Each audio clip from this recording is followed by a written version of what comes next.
Welcome to the Escape Podcast, Monster Month. Hello, welcome to the Escape Podcast, your source for all good things in the universe of movies. I'm Brandon, and this is my thing, Josh. Okay, today is part 3 of our horror month, Monster Month. We'll be talking about 1982's The Thing. This is the first time you've seen it, right, Josh? It is, yes. All right. Well, before we get into that, we'll talk about a few other things first. A few other things? Yes, a few other things. Mm-hmm. Yeah, so we got a new Star Wars trailer. Yeah, what'd you think of that? I didn't think this particular trailer was as good as the previous, personally. Not to say I don't have interest in the film, just that the trailer didn't pump me up as much. I think the previous one was a little better than this one. So even before this movie came out, a lot of people were assuming it's going to be similar to The Empire Strikes Back. Yeah, I mean, if you look at the first movie as being very much like the original Star Wars, then yeah, I guess that's kind of what we're getting. The old master doing the training montage with the young hero and you know, the villain rising up. Right. Yeah, it looks a little similar. And then I know that they do this a lot in trailers. I don't know why people still kind of fall for certain things. Like, they edit it in a way to make it look like something's happening that's not really happening. Right. Specifically the scene where she says, like, I need someone to show me the way. And then it looks like Kylo Ren is the one standing across from her. He reaches out his hand. I was trying to see if, like, what was behind her was the same thing. Matched up. Yeah. I'm assuming that that's not what's really happening, but they're trying to make it look like she's maybe going dark or something. Yeah, that's the part I was thinking of the most when I said that. Like, I don't think that she's... I mean, it might be, but I know they like to play tricks on people, edit it to make it look like something else is going on. Right. So, yeah, I mean, the Star Wars hype is way overdone, I think, a lot of times. And I'm trying not to let it get to me, but, you know, just I get more excited when I'm about to see the movie than with trailers a lot of times. Well, I think personally it's because, I don't know, maybe I'm wrong here, but because the prequel trilogy was so bad that, you know, it was such a letdown, I think maybe there's like that part of you that just doesn't want to get too excited about anything new Star Wars related, because that could be. I haven't been super into the new ones either. Like, they're okay, but I have some issues with them, so I don't know. We'll see. I can hope that it'll be good. But personally, I do think that the newest movie, The Force Awakens, the previous one, I think it's better than all 3 of the prequels combined. I mean, but that's not saying much, I guess. Oh, it's not hard to be better than those. Yeah. I don't know. Well, I'll have to examine them further to like really flesh out my thoughts, but right. It seems almost like this time around it's a lot of flash and not a lot of actual creativity. Okay. And that I think that's evident in the Han Solo news you told me. Yeah, they finally labeled the new Han Solo movie is now called Solo, a Star Wars story.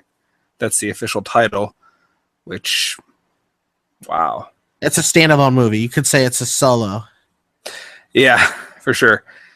You know, I think it's cool that they're going to do Lando Calrissian in it. Maybe show a little bit about how those two met or whatever, or maybe the little beef that they had that kind of somewhat split them up before they got back together again in Empire Strikes Back. That might be kind of cool, but I don't know. Are they going to do a movie about every little thing, explaining every little piece of the story from the original? I guess, because supposedly Boba Fett is going to be in this as well. All right. Yeah, because we have to know like how they got the Death Star plans. We have to know how Han Solo and Lando Calrissian became friends. Yeah. Pretty soon we'll learn how like Han Solo can understand Chewie. Well, yeah, like, that's probably how Yoda got to his planet. I'm guessing that this movie will show how he meets Chewie, how he meets Lando, how he gets the Millennium Falcon, how Boba Fett starts chasing after him, all that stuff. But because this guy is a lot younger looking, I don't know like how much before the original movie this is supposed to take place, you know. Right. Well, we'll see how it is. We shall. Do you know when is that supposed to come out? I think that aren't they doing the spin-off movies, like not the main movies, but like the spin-off ones to be more like a summer movie? Because I know they like to release the main Star Wars movies during the end of the year. See, John was saying that originally, that's what I thought too, but John was saying that originally the newest Star Wars movie was going to be a summer movie, and then they changed it at the last minute to be a winter movie. And I thought it was always coming out in December. No, I think their plan is always to have Star Wars be kind of like a Christmas thing. That way they can sell toys. Gotcha. Anything else we want to talk about before we got into it? Stranger Things final trailer for that. Yeah, we just watched that. Yeah, the trailer looked cool. I'm excited for it. It should be out pretty soon. I know it said something about Halloween, coming out on Halloween. Yeah, I want to say the 27th, but don't quote me on that. It looks really cool. I like that it seems like there's a lot going on in this one compared to the last one. Yeah, I liked the first trailer. I think it was the first trailer for the second season where they used the Thriller song. I thought that was really well done.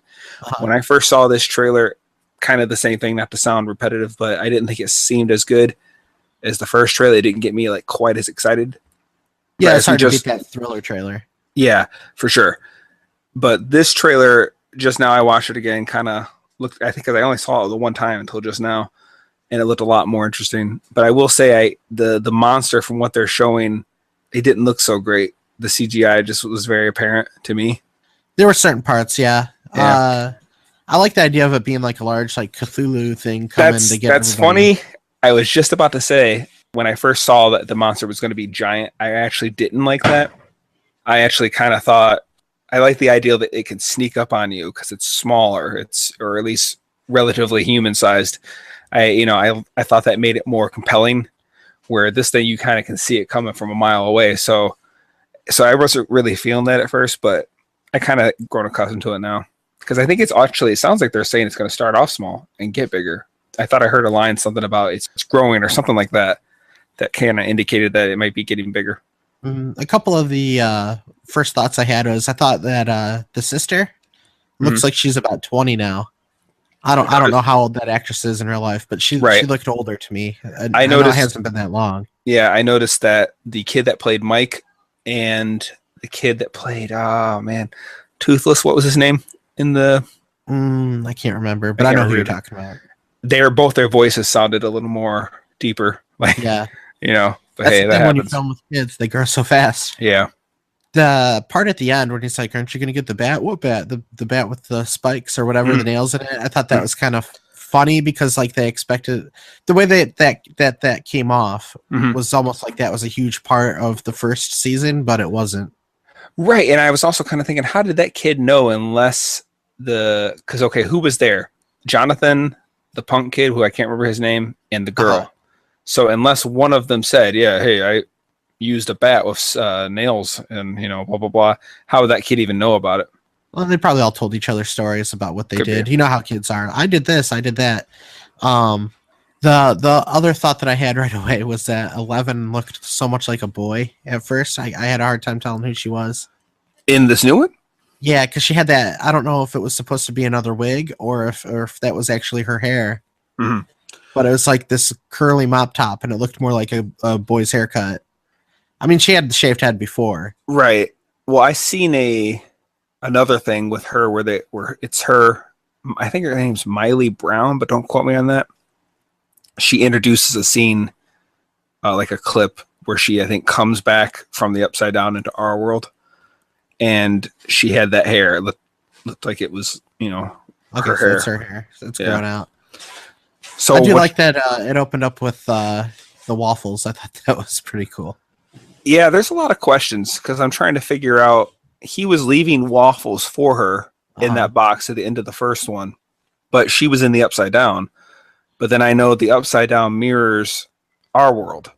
Just I assume that she was. If you put something in a certain place in our world, does it automatically move to that position in the other world? You know what I'm saying? Because when they go into the Upside Down, like. They could see. I think so. Because in the first one, when the mom hung up all the Christmas lights, they were there for him to be able to. Yeah, he was able to interact with them. So yeah, it mirrors our world, I guess. Yeah. Right? Okay. But So yeah, I'm excited for that. I'm hoping it's as good as the first one. Part of me actually was hoping that they wouldn't continue that story, that it'd be more of an anthology. like different kids every time. Yeah. Like American Horror Story style. Yeah. Like each season would be different.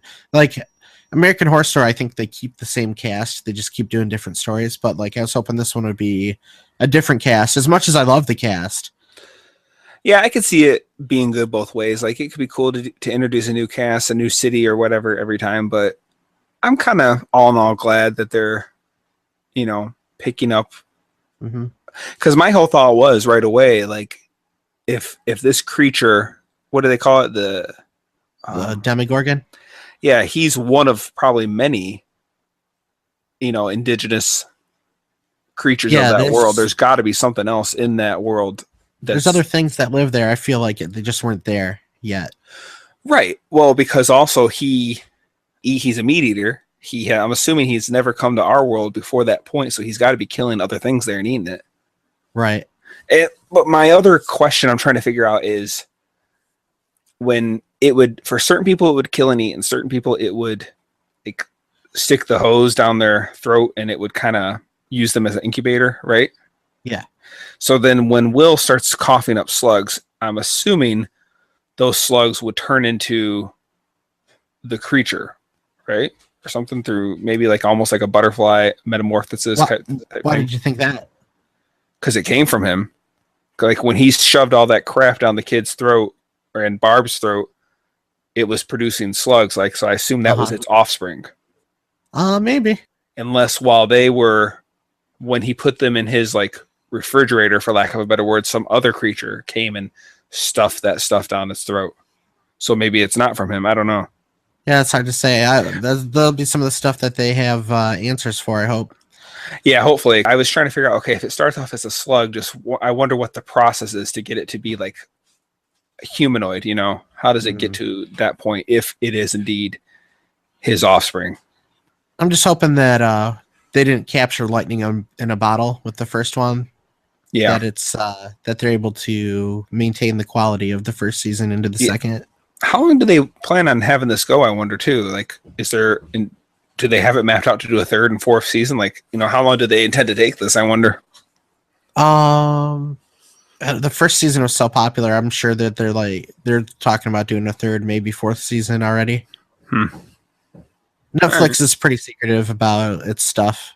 Yeah. Like, they don't tell you how good a show... Like, they'll let you know if a show did well or not, but they don't give any numbers or anything like that. Okay. So, and they usually take their renewals pretty slowly. Two of the shows that they've brought back are I've heard are just now getting some another season each. Arrested Development is supposed to have a fifth season coming out. Okay. I think they're supposed to be filming it this year, which there's not a lot of time left this year, so hopefully they already started filming it. And then also, I think Mystery Science Theater, they just said they were going to do another season of that, which is cool. Okay. So they don't announce anything too quickly. All right. We're ready for the main topic? I suppose we are. Shall we? Yes, trivia time. All right. So today is episode 29. We're talking about The Thing from 1982, which is directed by John Carpenter. Stars Kurt Russell, Keith David, and Wilford Brimley. Has a 82% on Rotten Tomatoes. The movie is based on a book called Who Goes There from 1938 by John W. Campbell Jr. There are 4 movies based on the book. We have The Thing from Another World from 1951, The Horror Express from 1972, The Thing from 1982, and The Thing from 2011. Its domestic gross was $20 million, and I believe it was made on a budget of $10 million. This is Carpenter's favorite film he's done. There is an X-Files episode that takes inspiration from the movie. Stan Winston was brought in to help with the effects. However, he did not want to take any credit, but got a thank you at the credits. To save money, Carpenter used the U.S. camp as the Norwegian camp after it was burned. None of the creatures were people in suits. There was a stop-motion scene shot, but it was not used because Carpenter deemed it too fake. The chest chomp scene was done by using a double amputee with fake arms wearing a mask. Nick Nolte and Jeff Bridges turned down the role for McCready. Fred Ward tried out for it. Rob Botton worked 7 days a week for over a year to complete the effects shots. When he was done, he checked into a hospital for extreme exhaustion and a bleeding ulcer. Oh, jeez. The film composer did both a synthesized and orchestrated music for the film, but Carpenter mostly used the synthesized music because it was closer to his own style. Mm-hmm. The unused orchestrated music was later used for Quentin Tarantino's The Hateful Eight. There's an alternate ending where Mac is rescued. Huh. It's been calculated that it would take 3 years for the world to be assimilated. Thank you for that trivia, Josh. How about a plot summary? All right, The Thing tells the story of an Arctic research facility that's infiltrated by an alien creature that can imitate any person. All right, you said assimilated, so let's get this out of the way now. There's a Star Trek reference, obviously. The words assimilate and first contact were used in the same scene. There you go. There you go. Didn't the Borg land in the Arctic area? Actually, they did. There you go. If you watch the Star Trek Enterprise episode, you find out that after the Enterprise shot down the sphere that was shooting in Montana, it landed in the Arctic somewhere. I can't remember if it was the North or South Pole, though. Right. Okay, so a lot of people are familiar with this movie. I know during American Werewolf in London, I said that was probably the most recognizable of the movies. I thought about it later, and I thought, yeah, I don't think he's right on that. I think this might be the most recognizable one of the bunch. This is up there, too. It's probably the most recognizable. The rest of them are a little more. American Werewolf was probably right behind it. Right, yep. So, this movie's pretty well known. A lot of people consider it a sci-fi horror classic, and it really fits into both genres, I think, pretty well. Mm-hmm. Yeah. So, when did you first see this movie? The first time I saw it, I was with my buddy Chris. He was my manager at Blockbuster, and he got me into a lot of movies that I hadn't seen before, and one of his favorites was The Thing. Okay. And I remember watching it all those years ago, and also somebody that listens to our podcast all the time, Amir, he also loves The Thing, and I've watched it with him a few times too. I remember when I first saw it, I was pretty shocked because a lot of the special effects it's pretty much a gross out movie. Mm-hmm. Half of the movie is gross out. The other half comes from suspense because you get that sense of paranoia, who's who. Right. Yeah. Hear me out on this. It's kind of like the Clue movie in that sense that you don't really know who's doing what, who to trust. Yeah, I thought of, and Clue is kind of like a spoof of this anyway. Sure. I was thinking of like a murder mystery movie, like Agatha Christie style stuff. Like you get a bunch of people trapped in a house, somebody dies. Okay, who did it? And then you walk around trying to figure out who did what. It's a little bit different in this, obviously, because it gets worse. But just that idea of it. Yeah. Which I think they're doing another movie. There's I think it's called like Murder on the Orient Express or something. Yeah, I believe it's kind of like that. Going to be a remake of Hercule Poirot. Okay. If anybody's familiar with that.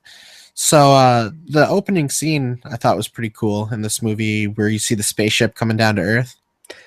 I was kind of surprised they made it so colorful. Yeah, they didn't try and hide anything. And I thought it was kind of cool. It's just like your classic disc-shaped UFO. It almost reminded me of something that, like an updated version of what they would have done in the 50s. And this movie was kind of a remake of that 1950s movie. Well, here's what I'm getting at, though. But isn't, like, in Close Encounters, isn't the ships really colorful? More so. Right. Well, yeah. I'm just saying because it was so, like, colorful, it kind of almost, usually you think more friendly. And usually if something's, like, dark, it seems more menacing or evil. Yeah, I see what you're saying. I was kind of just surprised that they chose to make it very bright and stuff because it, it's nothing peaceful happening here. It'll be interesting when we actually watch Close Encounters, what you think of it then. Yeah. So yeah, speaking of the 50s movie, I actually watched it this morning because I was really curious. I've had it for a while, but I've never actually watched it. And so I watched it this morning just to see like how similar the two versions were. Mm-hmm.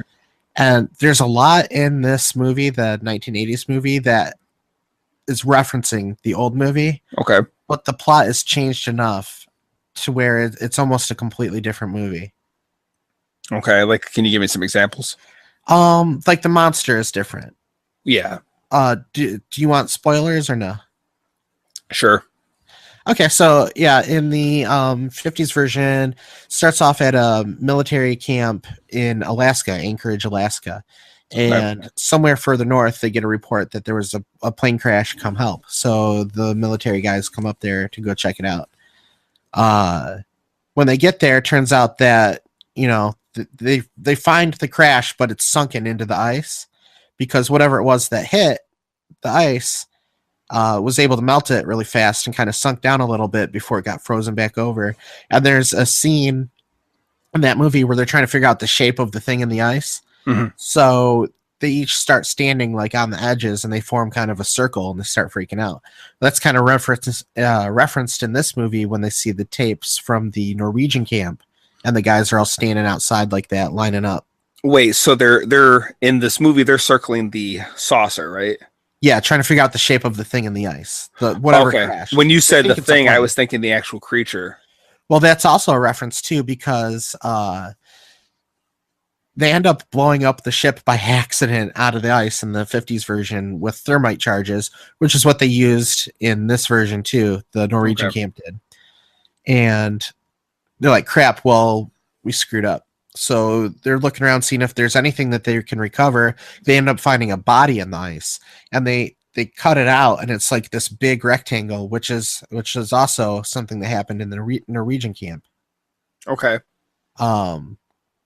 So they find this body. One of the guys that's supposed to be watching the hunk of ice while they're waiting for the military to come and pick this thing up, he throws a blanket on it, but he didn't realize it was an electric blanket. It was heating up the ice the whole time. The thing thaws out, and it's basically a tall man. Mm. And it goes around just kind of clawing at people. There was a scene where they saw him fighting with a bunch of dogs, and he actually killed a couple of the dogs, which is also kind of a reference too. Yeah. How did the face look? It just looked like a large man, kind of. You remember the episode of The Twilight Zone, To Serve Man? Yeah, it kind of looked like him. Looked a little bit like him, not exactly, but Okay. kind of like the same idea. Just this That really episode was creepy to me. guy. Yeah. So it turned out that the monster in the original movie was like some kind of plant life, and he consumed blood in order to reproduce. I don't know. He fed on blood, and they clipped off pieces of him and were growing more of him in a lab. Why would they want to make more of him? Well, there were two groups. There were two groups, the army guys and the scientists. And the scientists were split in half. Half of them sided with the military. Okay. The half that didn't wanted to keep this thing alive and study it, and thought that they could communicate with it. And the main guy, the main scientist in that camp, was crazy enough to think that, it's wiser than us. It can teach us so many things. And that didn't end up too good for him. But, yeah, it's just a different story. The human conflict came from, the conflict between the military and the scientists. In this, it's just everybody questioning each other. It kind of reminds me of, I would compare it to The Fly, because The Fly was a movie remake as well. The 80s version was also another gross out movie. I would say that The Fly is probably more gross than this movie. Fly was really bothersome for me when I first saw it, but I was pretty young then too. Yeah, and there really are some similarities between the two. So anyway, with The Fly, I actually think I prefer the old version, the 1950s version. I think it's really good, and I like it better, although I do like the 80s version a lot too. I remember when I saw the original Fly, the thing that creeped me out the most was when he was stuck on the web and the spider was coming and he was like, yeah, that was actually, if you go back and rewatch it, I think last time I saw it, it was on Netflix. It might still be up there. So the original Fly might be on Netflix. Go check it out if you haven't seen it. It's actually a lot darker and more messed up than I think the new one even is. With this one, though, I actually think the remake is better. Okay. The old one was a lot of people consider it a classic. It's a little bit on the boring side, but I imagine for its time it wasn't, Yeah. So did you feel like the opening synthesizer that it has like almost like a nervous heartbeat kind of vibe going on? It's very boom, boom. Yeah. And it kind of gets you right off the bat, like feeling that suspense, as something's brewing, something's coming up. Yeah, the music in this movie sets the tone, Yeah, it's done very well. It sets a very suspenseful tone, like you're saying, and it doesn't overshadow anything that you're watching. It just accompanies it. Yeah, and again, maybe this is silly of me, but like I kind of thought it was a little weird though after the ship, because I wasn't understanding that at the time that it was like a long time ago when you're seeing the ship crash. I thought it was like Present that day or something. Yeah. Yeah. So like when they started it off in the daylight, I was like, man, I'm surprised they wouldn't want to start that, because you had that eerie like heartbeat vibe going, and it starts in the daylight, and it just seems like it would have started at nighttime. It would have kind of helped further that. You would think that a lot of filmmakers would want to start with the crash. Right. And then it didn't, because it, like I said, it didn't occur to me that, oh, this is, that was like thousands or whatever they said years ago that this ship crashed. So, when we cut to present day, it is the camp up in or down in Antarctica, and it's not McMurdo Station, which is the American Science Station down there. It's like Science Station number 4 or something like that, that's further away. Okay, so they were scientists? Because I was going to ask, what were their professions? I never quite I think they were supposed to be studying something down there. I know that they had a doctor and they had a couple of techie people. Kurt Russell was the helicopter pilot. Mm-hmm. But I don't think any of them were like they weren't military. Okay. Like that. They were just regular guys for the most part. Yeah, so I was thinking about it, like how much that might suck to be down there. Like they had a lot of cool stuff down in their camp. They had pool tables, computer games, cards. But if you were stuck down there for like 6 months at a time, how would you handle that? You think you could do it? Probably not well, no. Because you're stuck in the same building with like the same 8 guys for a long period of time. They'd probably get on each other's nerves pretty quick. Yeah. You can't really go outside and enjoy the day. For sure. Yeah, you're isolated, yeah. So, you got other people that if someone's eating too much or someone's, using up things too often, or you just don't like the way they look that day. Well, what I mean is like toilet paper. Like, yeah. But like any little how are they getting toilet paper? How how often do they get somebody. food and stuff? Yeah. So one of the things I noticed is that the cast is generally on the older side. A lot of movies today would probably fill their cast up with like, some bunch of people in their late 20s basically looking like models. Wilford Brimley is not a model. No. And what's funny is, this is how stupid I am. I thought, man, I didn't recognize him as Wilford Brimley as I watched it. And I thought, wow, this guy sounds an awful lot like Wilford Brimley. Saw that diabetes. I think it was kind of cool that Kurt Russell was playing chess. I didn't think about it until I was writing down some extra notes. Kurt Russell is playing chess with the computer at the beginning of the movie, right? Right. So he ends up losing and pouring his drink into the computer, saying he's a cheater. As I thought about it, it kind of is the theme of the movie a little bit. They start off showing him playing chess and losing. As the movie goes, he ends up having to basically play a giant game of chess with this alien. Mm-hmm. And probably losing. Yeah, we'll get to the ending. I do want to talk about that when we get there. But so why do they have so many dogs? Are they like having dog sled? I think they're for sleds. Yeah, they never actually showed the sleds. Right, because when they first said put the dog with the others, I was like, wait a minute, why do they have so many dogs? But then I thought, okay, maybe they must have some sleds. But I just kind of surprised they never showed it or I assume referenced that it. Maybe if there's a building that's not too close, or they want to go somewhere that's not super far away where they would use the helicopter, that they have dogs pull them around. Right.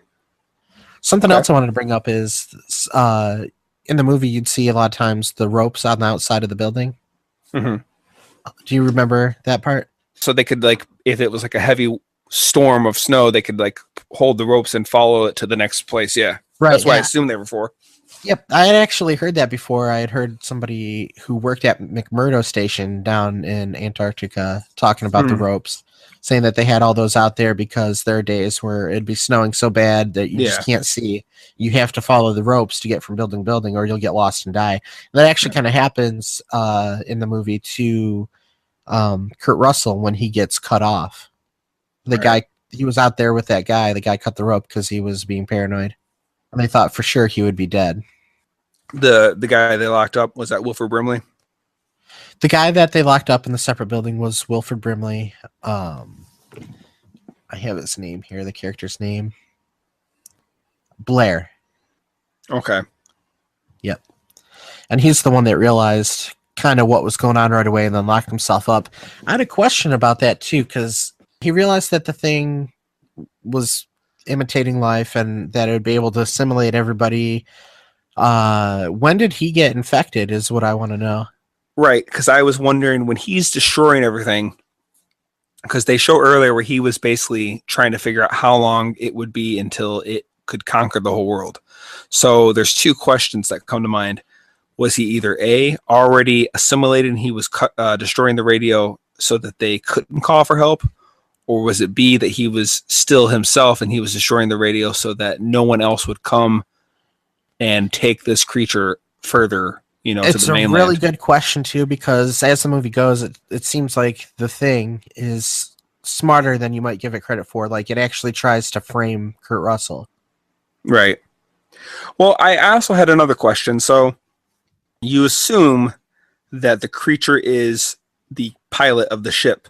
But I was thinking, I wonder if it's more like Night of the Creeps, where he was a parasite of he was something that the main pilot was carrying, and maybe he went off course and crashed or something. Like, maybe he's not the actual, pilot of the ship. Maybe he was something else that he was carrying. Yeah, I was wondering that too. Like, just because, it doesn't mean that whoever was in control of the UFO was the monster. Maybe it could have been like a more friendly thing.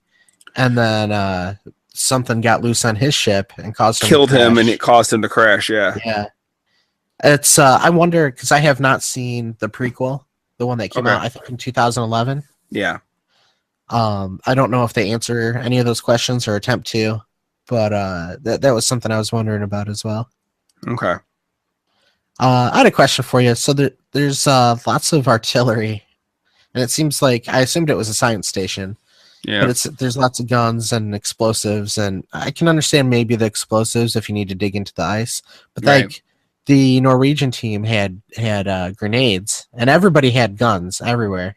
Mm-hmm. Did that seem kind of odd to you? I was thinking about it, not really, because if there was a need to, I'm assuming, either hunt, or if there was a need to defend themselves when they have a base not too far of another country, I just assumed that there would be some need for that.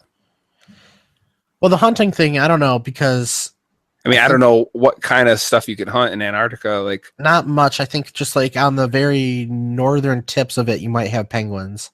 Other than that, nothing. Is the polar bear north or south? North. North. Okay. There's almost nothing in Antarctica. Okay.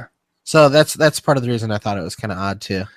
I did think about it for a split second, but then I thought, I don't know, there must be, with having a Norwegian station nearby, that you would probably want to have something in case something happened. I don't know.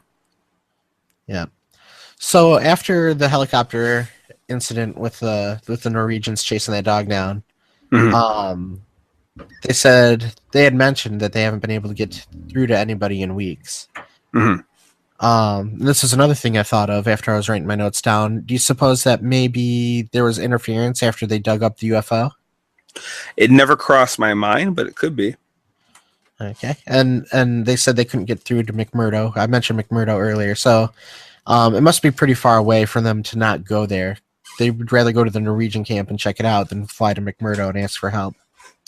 Yeah, I guess so. Maybe they didn't have enough fuel. How much further is it? Do you know? No, I don't know. I don't know exactly where this was supposed to be in Antarctica, but I just assumed that it was pretty far away from anybody friendly. Right.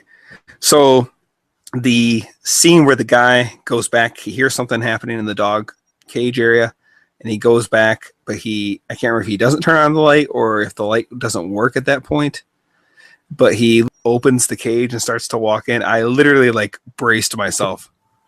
Because I expected something to be, that he's going to get grabbed or it's going to lunge out at him or something, grab him and pull him.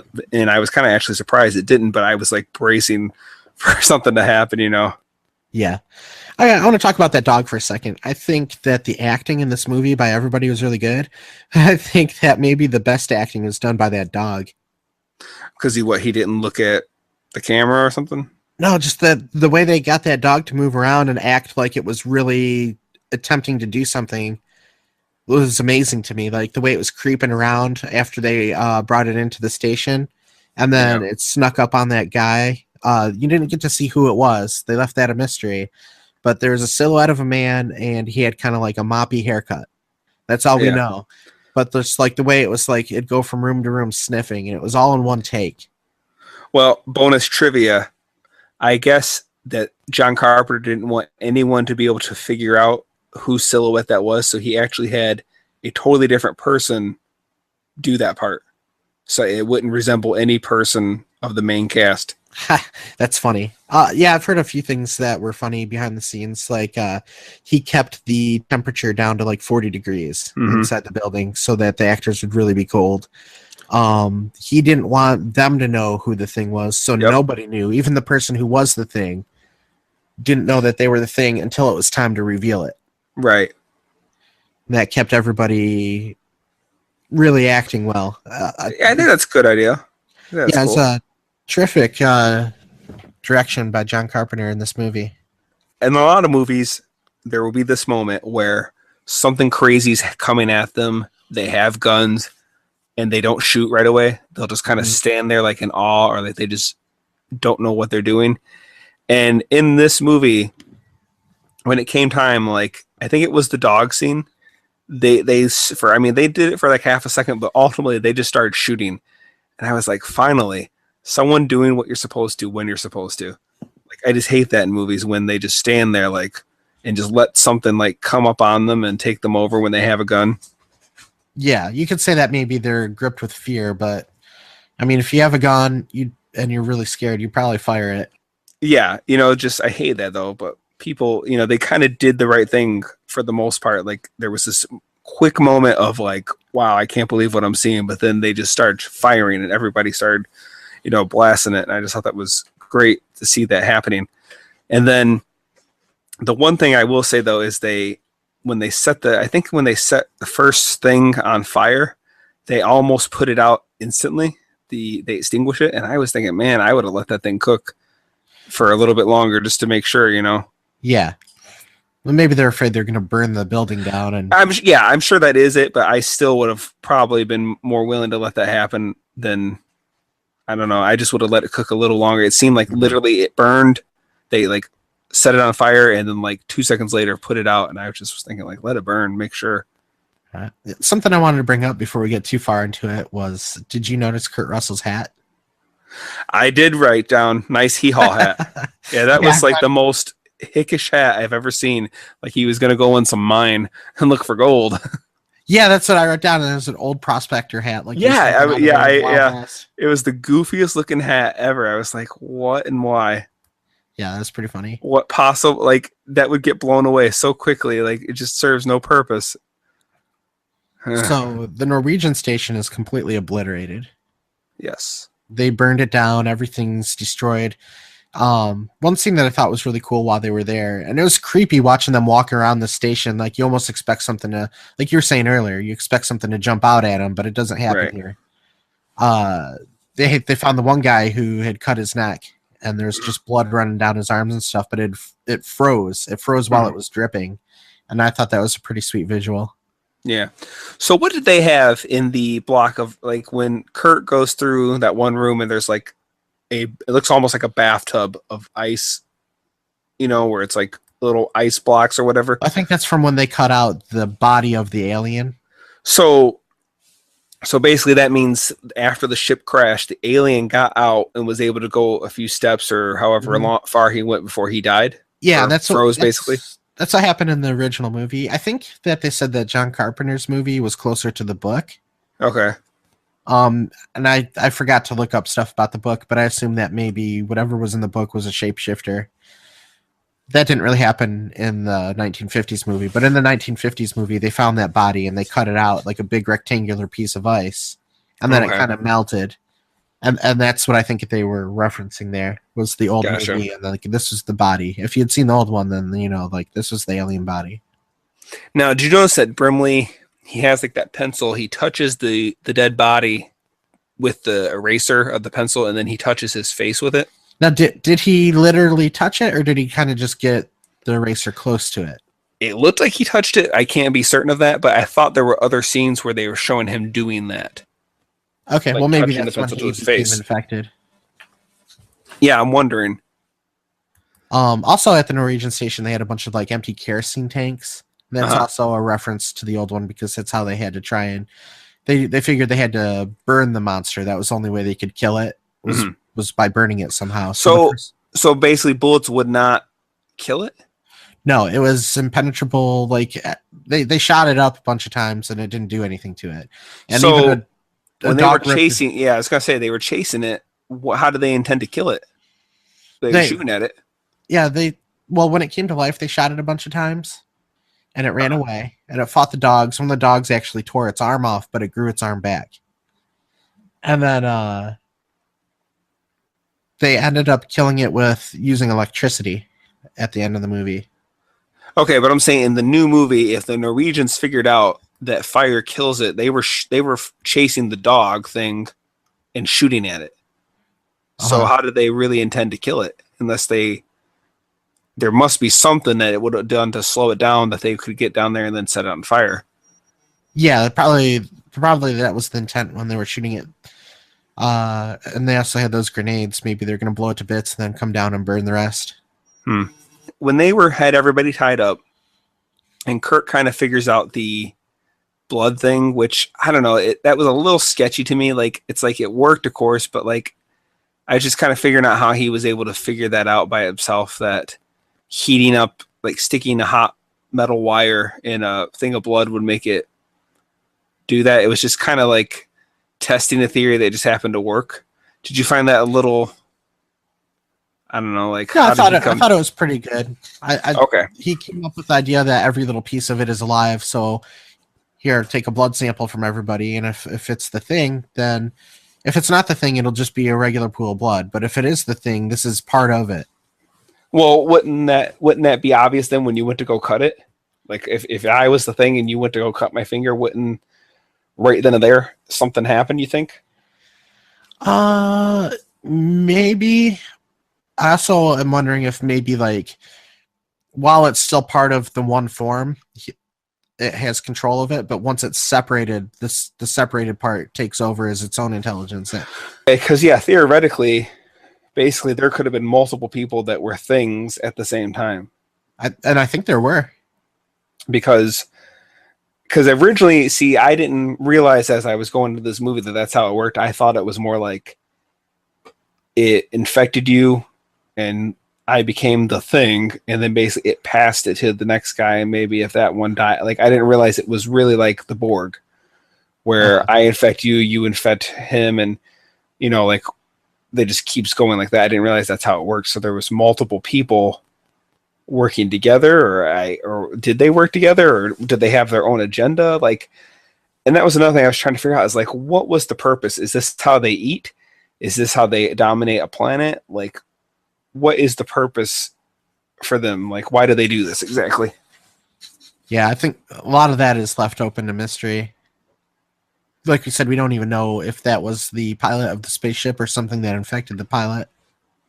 Right, because like I'm thinking, okay, if I was the thing and my arm grows into a separate entity, I wonder, are we working together to complete our objective, or is that now its own creature doing what it wants to do, and now the rest of me is doing what I want to do? You know what I mean? I wonder how that works. Yeah, I don't know. That's a good question. I'm not sure how that would work. Right. I'm just kind of posing questions, but it never showed itself in more than one person at the same time. Yeah, which is weird too. You'd think if it was going to be like that, you would show maybe them working together. The only thing is, or working separately. I don't know. Wilford Brimley was constructing that UFO while everything else was going on. So maybe part of him was just trying to distract and kill the others while he built the spaceship. So yeah, so basically it wanted to get out of there. It didn't want to it seemed like it didn't want to dominate our world. Then if you go by that logic, yeah, maybe it was just trying to get off of our world and we killed it. Could be. Here's another question that I had too, like going back to the dog scene when he stuck the dog in the dog kennel. All right, so two things. One is when the dog first starts changing, like its face splits open into like three. I felt like Stranger Things was referencing that with their monster. Their monster had that split face. Yeah. Also, it could perfectly imitate things after it was able to absorb them, right? It was already a dog. Like, why would it want to imitate a dog when it already was a dog? Like, it can already do that. Unless that's how it fed. That's what I'm thinking. Like, maybe it needed, like, basically, if you're the thing and I got you trapped, you can't just stay there. You have to eat or you'll start dying. I'm thinking, so you would have to literally kill someone else in order to, feed. And like nourishment. Maybe I'm thinking that's how it worked. It had to eat. Yeah, that's the only thing I can think of. Because here's another thing. So like, what actually makes you infected? So basically, once it bites into you, like you start, it's genetic material that transfers over, almost like vampire-esque. And yeah, they left that kind of open too. Like when it was in the dog kennel, it started spraying them with stuff, and like it tried to like basically suck them in. Like tentacles came out, wrapped around the dogs, and started pulling them in. Because didn't they show where? I'm sorry. Go ahead. With other people, it almost seemed like a viral thing or a bacteria. Like right? Because didn't they show where Wilford Brimley's looking at a computer and it's showing like cells and how these cells were like basically attacking other cells and converting them into that? Right. So it's almost like there's two ways of doing it. Maybe it was trying to just eat the dogs. Either that, or there were two ways. Either it could absorb you by force or infect you. Okay, like here's another thing. When he's got everybody tied up and he's doing the blood test, and that one guy just out of nowhere just starts like, the one that ends up being the thing starts like going crazy. Like what prompted that? Like, because he knew he was had, or? Yeah, I think because they had figured out it was him, so the thing decided, okay, well, I'm going to attack him now. Right, and why even hide? Why not just do it? Like if it doesn't matter if I can be blown to 50 different pieces and basically I got 50 different soldiers now, why not just do it that way? Why all this sneaking around? I don't know. And it was pretty cool though, like when the one guy has a heart attack and his chest opens up, that guy, when his head falls off and starts crawling away to save itself while they're burning the rest of the body. Right. Or when Kurt Russell drops the blood, you see the blood splatter on the ground and then skitter away. Right. And then when after the chest thing bit off that guy's hands, the head that rolls up, was that guy's, it was the guy's head that just had his hands cut off, right? No, it was the chubby guy had a heart attack basically, and they were trying to revive him. Right. But he was a thing. But yeah, he ended up being one of the things. So as they're trying to revive him, because his head I thought was the one that like drooped over the side of the table. Yeah, his head away. Yeah, it fell off and then crawled away. The other guy, but the other guy's head, that the one that has his hands got cut off, right? Nothing happened to his head. He got burned. Well, okay? Remember right after that scene, like something like blows up out of that guy's chest, and then you see like this head with this weird. Yeah, it was the guy who had the heart attack. As they're trying to revive him, the chest opened up, ate the guy's hands, and then the guy laying on the table, the one whose chest opened up, his head like just split off from the rest of his body, fell off the table. It got crab legs and went across the floor. Yeah. But what I'm saying is but remember there was a head up top on the ceiling. Do you remember that? Because when they were burning that one up, so he had two heads? No, Am I missing something there? Oh, you might be right. Because, that's what I'm thinking. So the one guy's hands got cut off. So he's like screaming, going crazy. And I think as it was transforming him, his head like jumped up on the ceiling with like these crab legs or whatever. Then the other guy's head split off the guy's body, fell on the floor, did the little tongue thing, and then grew some crab legs and was trying to run out the room. You know, I'm not sure now. Like you're bringing up a point. But that was it crazy. Seemed like when it was the same character. Well, the faces look different. That's the thing. Huh. Their face. But anyway, so like the scene where like you see this crab thing like scurrying out of the room, and then I was like, seriously, like no one's noticing this. And then the one guy looks back, he's like, you got to be kidding me or whatever. It was just like, gee, like it was just so creepy, but yeah, kind of funny. And it's just standing there looking at him. Right. You think he would like it? It knew that basically they were taking care of business. At that point, you'd want to get away, I would think. Yeah, it almost like stopped, like, oh, you caught me. Hi, guys. Yeah. I'm just a crab. Don't bother me. Yeah. And then they burn it up. There's a lot of sick and disgusting special effects in this movie. Yeah. And that was one of the scenes.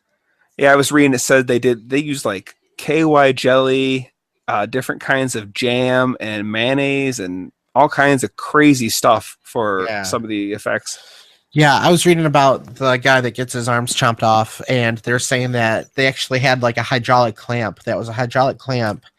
And That's like scary. you're saying during the trivia, they found a guy that had basically no arms past his forearms. Mm-hmm. So like he only had like a half a forearm, and they built him like these prosthetic arms. Yeah. And they made the bones out of wax, and they filled tubes up with jelly and stuff like that.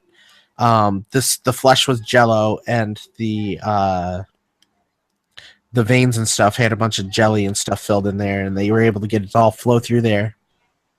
Yeah, and it took I guess it took 2 takes to do that, because I guess it was a 10-hour setup. Bonus trivia: 10-hour setup, and then when the guy's chest like explodes all that greed junk, I guess Carpenter felt that was too much, so he wanted a slightly tamer thing. So they had to reset it up another 10 hours and shoot that shot. But that's the shot that they used. Yeah, it's pretty impressive stuff. I can't imagine having the patience to work on that for 10 hours just to get one scene. Oh, yeah. Taken. But yeah, I can't imagine working on something like that for 10 hours just to get one scene. But I'm glad they did, because of the special effects, a lot of people will go on and on about how great they are and that they hold up to this day. I'm not sure that I completely agree with them. I think they're a lot of fun to watch. But I think that, like, we were comparing it to American Werewolf in London earlier. I think that the special effects in American Werewolf in London are superior to this. I think they're really cool in this, but you can tell a lot of it is prosthetics and like... Yeah.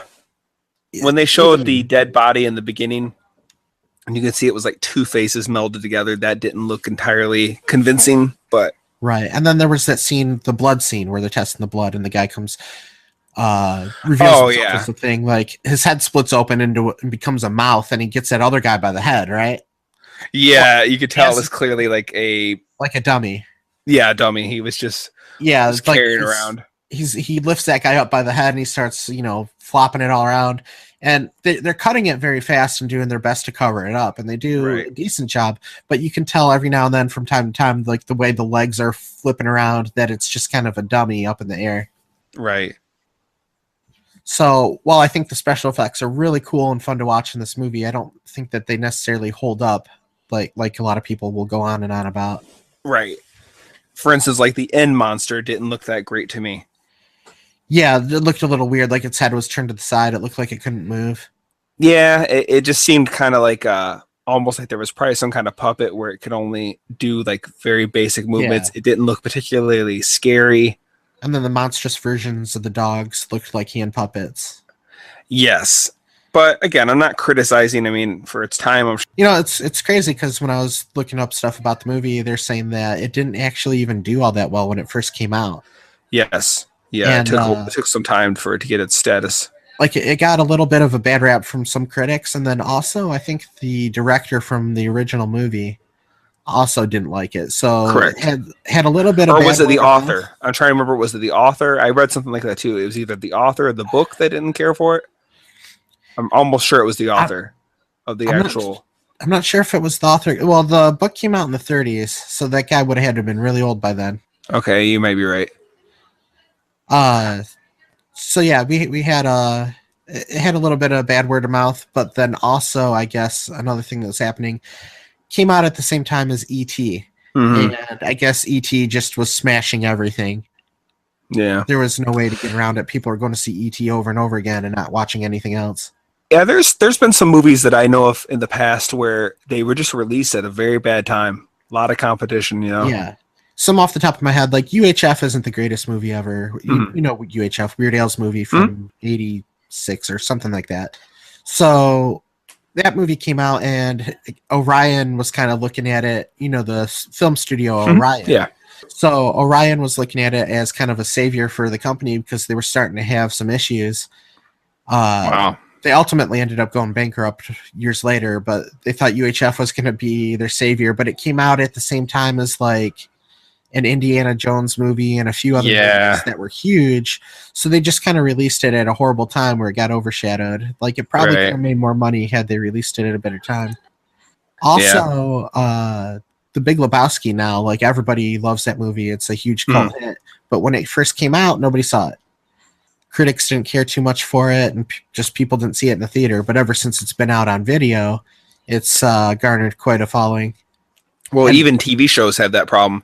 If they release it on the wrong day at the wrong time, like every week. With Arrested Development, I brought that up earlier. It was a good show. Critics loved it, but they kept moving it around for football. And then when Family Guy, when they brought that back, they moved it again. Who can watch a show? This is before DVRs. Who can watch a show if you don't know when it's on?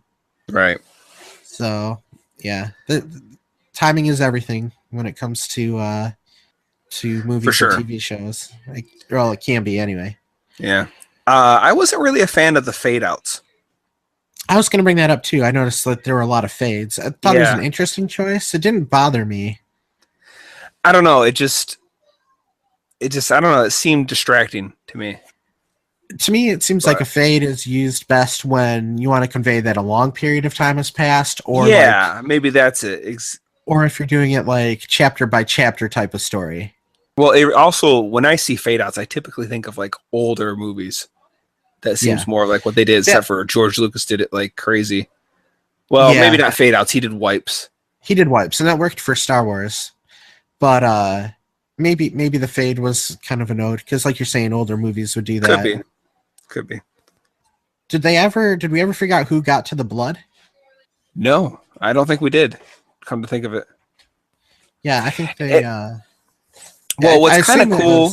Okay, God. Oh, I'm sorry. I mean, I keep cutting you off. I'm sorry. You assume. I assume it was the guy that the dog got to. Whoever that moppy-headed fellow in the room was with the dog. Was that the guy that was trying to always radio for help? Or are you talking about the guy that had the beard that opened the kettle door? Well, we don't know who the dog got to, but I think that maybe it might have been the guy that was working the radio, the weirdo. Yeah. I don't know, but I think what's kind of interesting in a way, by not ever seeing or knowing who sabotaged this or who, did that, blah, blah, blah, blah, blah, it kind of is cool because then you never know who was it at a certain time and doing stuff. And it kind of almost feels like there was this collective mind of, completing a mission, all these different members to complete a mission. Yeah. Yeah. It was a cool movie. The pacing was done very well, kept you interested the whole time. Both the mystery, the suspense of the monster, both of those things combined were able to keep you going. Some people might think it's a slower movie nowadays because there's some, longer scenes where there's not a lot of talking. I didn't feel that way, honestly. And I know what you mean. Either. Some of those movies can be kind of slow compared to modern movies, but I didn't feel this one drug. But what I was going to say is I like the narrow hallways. Like it did feel very like it would not be the place you want to be in when there's something like that happening. Like even if it was just a murderer, like a normal person, a murderer, like nothing crazy. Like it just made it feel harder to run because there was like boxes and crates stacked out, outside doors of things. Like they couldn't fit everything in. So it would be harder to escape if you had to. Right. That was kind of cool. But I thought it would have been nice to see its true form. Or at least get an idea of what I was just, that's what I kind of wanted to know. Sometimes I was looking at certain things and they were so like conjumbled of multiple parts. It was hard to get a feel of what I was really looking at. I especially felt that when you were looking at the very first burnt up thing. It was just like, what am I looking at here? Plus the fact that it was burnt up. But like, I thought it would have been nice to see what its actual form looked like. Yeah, I wonder what it would have been originally, but by that point, like, who knows how many planets, whatever it was, had been to, and Well, I guess, but I'm thinking if it can make itself look like any living thing that it wants to, once it doesn't have, I assume that's a stealth technique. You know, it's infiltrating, so it wants to disguise itself as someone that belongs. But once you're out in the open and you know it's me, what's the point hiding no more? Just, you know, be your, like, why not just look what you're going to look like? And, you know, there's no tricking you now. We're the only two guys left. You know, why not just do it up? yeah, like you're talking about, like, maybe at the beginning when the one guy who had been shot in the leg became one, and it just kind of sat there and roared at them. Well, no, I'm saying like at the very end, like, you know, when you get down to the point where you know he's the real guy. This is the thing. Why still go through? Why not just go back to your original form? Oh, I mean, I guess it doesn't have to, but like, I just figure there's no point in trying to disguise yourself as someone to try to, you know, sneak around. So towards down there was a scene where like these boards are flying up as it's kind of coming for Kurt Russell. Mm-hmm. That reminded me of Tremors. Yes, I could see that. Which you can listen to our episode on Tremors by going back through our archives. You can. It's on YouTube and in iTunes. And for the time being, Podomatic. Yeah. So one of the final lines in the movie when Kurt Russell is battling the alien, he says "F you too," and then explodes it. Right. Mm-hmm. There is a movie, and we just covered The Abyss. Go back and look for The Abyss in our archives. Well, so The Abyss is actually one of our future releases. It hasn't been released yet because we're doing Monster Month. Through the archives later. Yes. So, yeah, Abyss will be coming up later after Monster Month. So there's the line says he says "F you too," and then booms it, blows up the alien. Mm-hmm. There's a movie called Leviathan, which is like Peter Weller's in it, right? Yeah, and it's a crappy ripoff of The Thing, Alien, and The Abyss. If you combine Alien, The Thing, and Abyss, and make it get like a B-list movie of actors or a B-list actor list. I don't know what I'm trying to say here. Let me say this over again. Hold on. Okay. If you combine those three movies, get some more like B-style movie actors. Mm-hmm. Write a script that's not quite as good and have slightly cheesier effects. That's what Leviathan is exactly. And at the end of the movie, he says almost the exact same line. He says, "Say ah," and then explodes the monster after swearing at him. Okay. Wasn't there another movie like that called Deep Star 6 or something like that? There was, I think it's called Deep Six, and I remember maybe that's it. I remember the box art for it. It was like a blacky blue, and it looks like a deep sea diver. Okay. And that's all it was. Okay. But I never saw the movie. Right. Okay. But you know, the whole, I mean, every movie, there's so many movies like that they're huge movies, and then you'll see all these mockbusters. Yeah. That are trying to ride that wave to, you know, success. Transformers had it in more recent years. The Jurassic Park had it. You know, there's just all these like Avengers movies. There's like all these rip-off crappy Avengers movies I've seen. There's so many movies like that, you know, where they just try to blatantly rip it off and try to, you know, it's ridiculous. Yeah, it happens. But, you know, even though Leviathan was a blatant rip-off of those three movies combined, it's still kind of entertaining to watch. Yeah. Like, I'd go back and watch it now. We might cover it later. Who knows? Sure. I got a question for you. I think you're somewhat of a Carpenter fan, are you not? Yeah. Or at least a moderate. How would you rank this movie compared to his other movies? It's one of his better ones, for sure. I haven't seen everything he's done. I'm a big fan of They Live, but I would say that this is far better than They Live. Far better in a technical standpoint, or I'm talking your actual... All of it. You know, where a movie can be bad, but you can still like it. even though you know good and well this is a bad movie, poorly written, poorly acted, etc. and so forth. I'm saying, where do you rank it in terms of just you like it, even if it's crap? I'm a little bit confused. Like, basically, I think when I asked you, you were taking it as, like, this is the best movie in terms of, like, the writing or the acting or the effects or the whatever. I'm saying, even if one of his movies is one of the worst movies, but it's so still how do your I personally favorite. feel about it? Yeah, how do you personally rank this movie compared to his other movies, not from a technical standpoint, but just from your enjoyment of it? I'll say I think that this might be one of the best movies he's done. Okay. Personally, for me, I really have a soft spot for They Live, partially because Roddy Piper's in it. Okay, so basically, you think this is his best movie? Yeah, this and Halloween would probably be his two best movies. Okay. But for you, me personally, at the top of my list would be They Live. Gotcha. Okay. All right. So, just one last thing about the end of this movie. The only two left are Kurt Russell and Keith David. Mm-hmm. Now, they don't hint that either one of them is the Thing, although one of them could be. This was my last point as well. I was not particularly a fan of this ambiguous ending. I see where it's kind of, in a way, cool to just leave you hanging, like, to be creative in that sense. But then another part of me argues, is it because you couldn't think of anything clever enough to show, so you thought by not showing it's more creative? You know what I mean?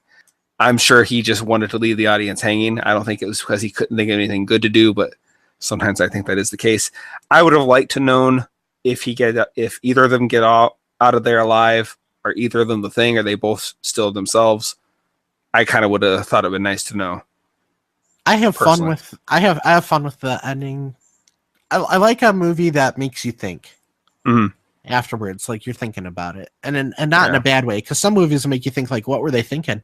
or like, how did this happen? It doesn't make sense. But, like, right, the movie is done in such a way where you can think of, like, who got the blood, who was sitting in the room with the dog, what happened at the end, were one of them the Thing? Did they end up making it somehow? Did somebody come and rescue them? And like you said, there was that scene, that alternate ending where he did get rescued. I would like to see that. Maybe I'll have to get a special edition Blu-ray or something. Well, I guess from my understanding, he filmed that because I can't remember if it was like Studio X that saw a draft of the movie, said you better have another ending because this isn't going to go over well. And then when they did it with test audiences, it was, nobody had any problems with it. I feel like 70% of the time, at least, that studio gets involved like that, they push for something that doesn't make sense or doesn't really fit as well as what the director had envisioned. Right, because what I was reading about it, it says just Kurt Russell. It doesn't even explain then why Keith David didn't. Yeah, where was he at? Exactly. So was he a Thing and Kurt Russell killed him? Or did he just die from freezing to death? Whatevs. But basically, he gets out and then he does a blood test to prove that he's still himself, which he passes. Now, I'm thinking, if I managed to call for help at that point, I think that would be such an outlandish story. Like, you wouldn't need to prove yourself to anybody because nobody would believe that any of this happened to begin with, If you were rescued and you're like, oh yeah, there's this crazy monster down there, it takes over your body, and the only way to test it is by drawing blood and sticking something hot in it. Like, I would think, it almost leads you to believe that they already knew this was happening there, and when they rescued him, they said, okay, we got to make sure he's human first. Or do you not catch what I'm saying, or am I not making sense? I see what you're saying. I don't see how they could have known, unless... Right, so that means he would have to explain all this crap to them, and they would have to actually believe that. Or somehow the Norwegians got word out before they all perished. Could be, yeah. Didn't think about that. Or maybe somebody from the Norwegian camp even did escape. Okay. I used to work with this guy and a couple years ago, and he was a real big fan of the Thing. But I remember him telling me about the prequel Thing, the 2011 Thing, which I also thought it was really stupid that they titled it the exact same thing, no pun intended. they should have given it something else. But anyway, he liked it. He liked the prequel, and I was looking up a little bit on the prequel, and it's very overly CGI, and there's nothing really. It seems like a lot of the monsters were doing what's the girl from The Exorcist, where she's like walking up, like she's crab legging it upside down. Uh-huh. There was a lot of like that kind of creature design where everything's walking around like where they're upside down, and there was a lot of like joining where basically two people would literally like it would like some guy would be down and he would like and start just connecting with it, and they would be like come one thing, and I don't know. The CGI didn't look good to me. I don't know why they would do that. It drives me nuts when they do that. Like the remake of A Nightmare on Elm Street. If you go back and watch that movie, most of it looks really, really, really, really good. The special effects. And that was all practical stuff. And then you go back and you watch even the simplest practical stuff that they could have done, they didn't do because they'd rather use CG and it looks like crap. Right. And then another thing I thought was kind of weird is clearly this is supposed to be the Norwegian base, but yet everybody, it looks like most of the lead is Mary Elizabeth Winstead. Is that how you say her name? You know what I'm talking about? Right, yeah. Okay. She's the lead in that movie, which I have no problem with her, but like, I don't know if she's American or Canadian, but she's clearly not Norwegian. And a lot of the other people I was looking at looked like they were either English or American. So it just kind of seemed funny. Like, was it supposed to be like they're speaking Norwegian, but for our benefit, they're having them speak English so we can just understand what they're saying? Or, you know, I don't know. I just thought it was kind of weird. A lot of times I think the best way to do that, and I think they've done this in Star Trek is that they'll start off speaking their own language with some subtitles and then slowly just make it English so that way we don't kind of read the whole right. movie. So it's as if we are understanding Klingon or whatever. Right. There was Star Trek 6 did that really well. I had an we'll issue talk with about that that when we get to it. The Defenders, Marvel's Defenders on Netflix. Okay. There was a character that only spoke Japanese. Even though he could clearly understand English, he never spoke English. So every time that character was on the screen, you'd have to read every little thing he said. And it was just the one character, and I don't understand why they did that. I don't know. Like, I don't mind doing it a little bit, but just that didn't make any sense to me. Anyway, back to the thing. This is the first time that you've seen it. Yeah, so, I will say though, unfortunately, I had seen a lot of scenes from it before on a lot of like various like top 10 list of, you know, top 10 practical effects or the top 10, you know, jump scares. So I had seen a lot of the key scenes, unfortunately, like the chest chomp scene. I had seen that scene before. I had seen pretty much all the creature designs where it's like holding onto the ceiling and that guy's head's like on a long thing. So yeah, a little unfortunate, but yes, this is the first time I actually watched it. So pros, cons, what did you think? Score. Okay. Pros, I thought, like we said, the building up suspense of who can you trust. I've pretty much always felt like you could feel pretty confident that Kurt Russell was our main guy, so he's not the thing. That would have been kind of an interesting twist if they had turned it out to be that he was. But regardless, like, you don't know, you're kind of on... I think you're kind of watching it as if you're him. I'm that guy, so who can I trust? Because I know I'm good. So, like, I thought that was pretty cool. I like the, you know, very small hallways, kind of claustrophobic, dark. You know, I like that they're in the middle of nowhere, and not just in the middle of nowhere, but like an Arctic, you know, environment that you can't just run out into the woods and to get away, like hide in the woods. You know, you're really like, this is the only place I can survive, and there's something here that's killing us. So all that was really cool. You know, some of the effects, although extremely grotesque, were very well done. And then some of them were kind of lackluster. Like some of them, just the design was crazy looking. Like some of the stuff they did, like it was so sloppy, but I don't mean that in a negative way. Like, you know, like most of the time when you think of like some weird creature, it's proportionate. This was weird where like there was some arm that was huge coming out of this side and something normal out of this one side. Eye over here, some teeth over here. It was crazy. And I think at one point, like something even opened up and you can see like one eye in there. Yeah. So it was very creative in that everything was just crazy looking. Nothing had a clear, definitive look to it. You know, but at the same time, then there's some things where I kind of to a degree kind of wish we knew, but in another way I kind of see where it's totally just kind of cool to leave you just wondering again, was this the actual alien, or was this something that he was carrying, or was its goal to take over our world or what? But all in all, it was a pretty enjoyable movie. It was, like I said, I braced myself when he was walking in the dark. I thought for sure he was going to get it right then and there, so there was some pretty good tense moments. So yeah, it was a pretty fun movie, but pretty grotesque. I told Brittany, I was like, "You're not going to want to watch this movie with me." Yeah. Yeah. That one's definitely not for her. She might be able to handle some of the lighter stuff. This was more heavy. Yeah. Would you give it a grade? So, all that said, I didn't like it enough to say like, wow, I need to go buy this movie and add this to my collection, or this is going on my list for top, sci-fi movies or whatever. It's again kind of one of those movies that I'm glad I had seen it because I'd always heard good things about it, or that it was one of those must-see movies, but not like, oh my goodness, like just changed my, point of view on things. I'm going to give it a C. Okay. Do you remember what you gave Pumpkinhead? I don't actually. I think that might be your winner so far. Yeah, we'll talk about it after. Okay, so I'll do my pros and cons now. So Okay.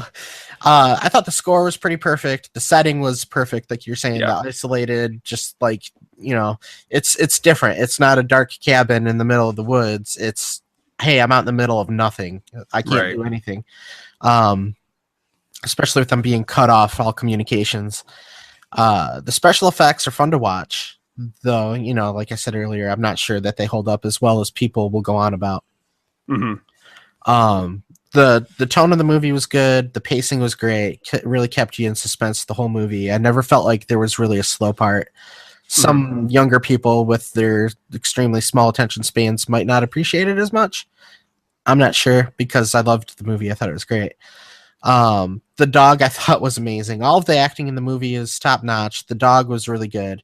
The actors really felt like real characters. Like Kurt Russell was a star and got the most screen time, but each person felt like they had their own personality and they didn't go over the top in order to like, hey, I'm the goofy guy that does this or that. It was, this guy, he works the radio. He's a little bit weird. He talks about ancient aliens.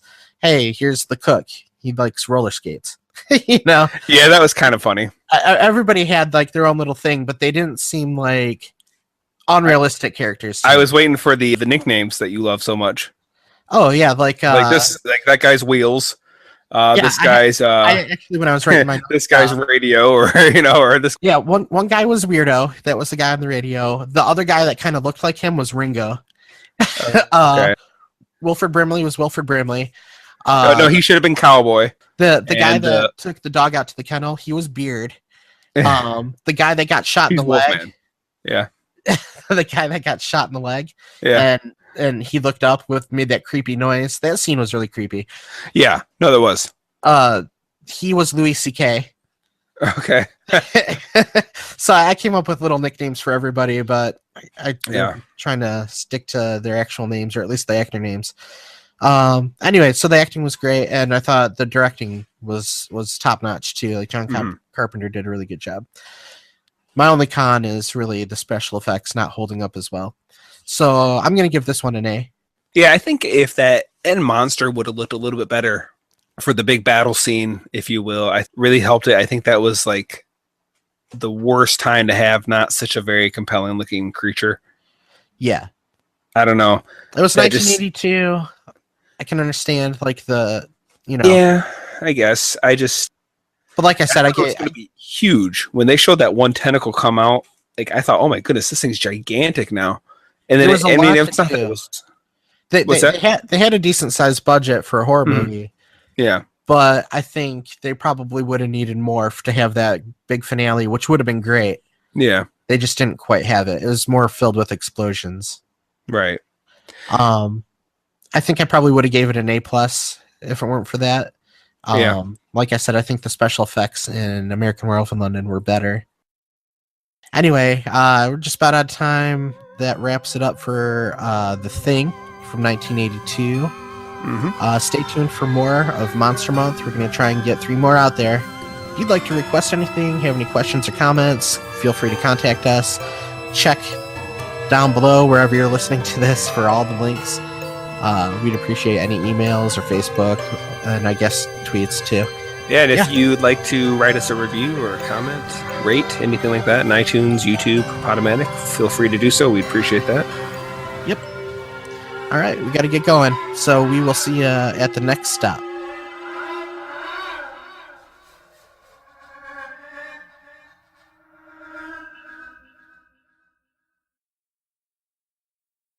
On.